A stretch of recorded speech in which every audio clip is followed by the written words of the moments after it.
ผมว่าเมื่อกี้บอดก็อยู่บนหนึ่งหมอแล้วก็อยู่บนหนึ่งเสร็จแล้วพ่อกันเด้อสัวสิถึงจุดเนี้ย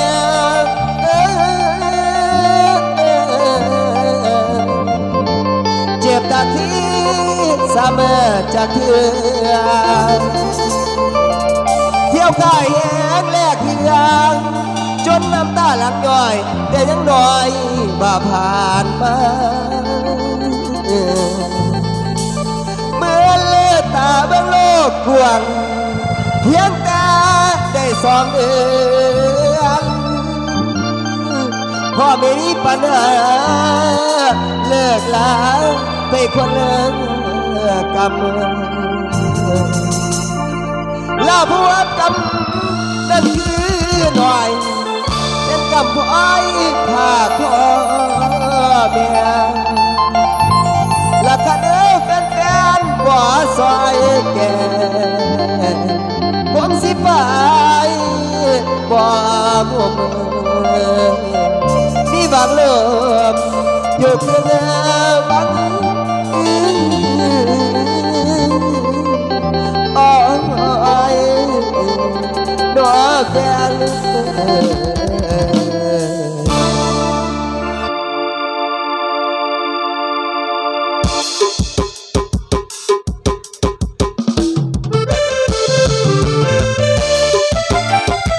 เอาเองเข้าใจเด้อ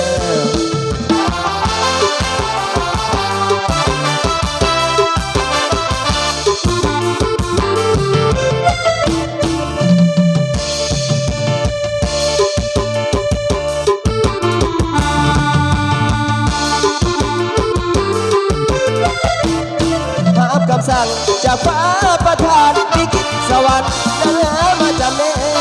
เพียง2 เดือนพ่อแม่มาแต่งแง่คนที่แบนความทุกข์คือเอากินข้าวก็ใบน้ำตาสีเหลียวหาให้มาแบ่งเบาอาศัยพ่อก็ปัจจัยให้เขาส่วนแม่ของเอาผัวใหม่มาครองพี่น้องบอกเคยหัวสางทั้งลุงแก่ป้านะเป็นอื่นน้ำตาไหลใส่หมอนบางคืนเวลาตื่นสิกินใส่อยู่สายพอง่ายปลอบใจตัวเองถอดวิญญาณเสียเพียงบรรเลงของดังไกลถึงต่างแดนแฟนก็ยังเห็นใจบอกกับคิดอะไรให้มาเพื่อปลอบขวัญเชื่อนั้นหัวปากกันหนาวจอกได้มาเป็นนักหอบความหวังเศร้าผ่อนคลายให้ล่วงง่ายไปสู่เมริกาความสตาร์แฟนนึกกันแน่นี่ดูหน่อยแม่เลือดน้อยไปจนสุดซอยเทียบยังเก็บตัวอยู่คนเลี้ยงคนหัวเจ้าจะเข้าใส่สมองเป็นนักหอบต้องมาเป็นแฟนผู้เก็บใจเป็นความจริงอย่าเบื่อฟังแต่เสียงเขา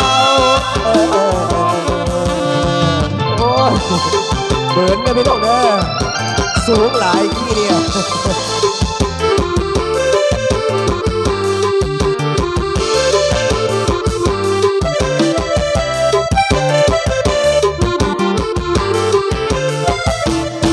ยอ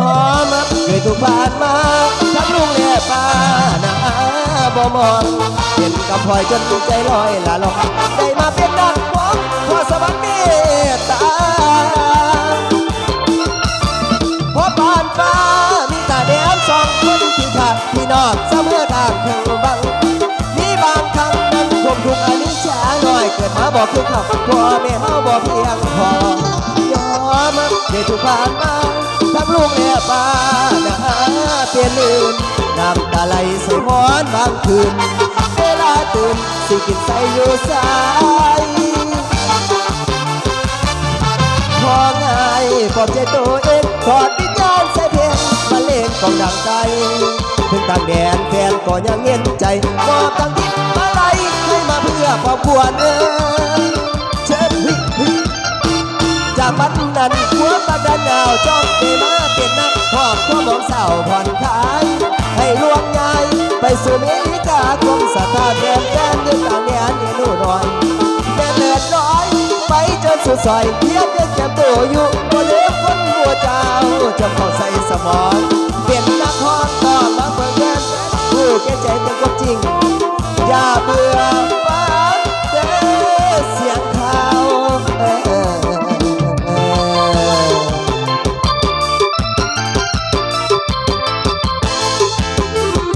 เอาขอโทษก่อนเลยขอเพลงหลายๆเดือนพี่น้องเด้อเนาะ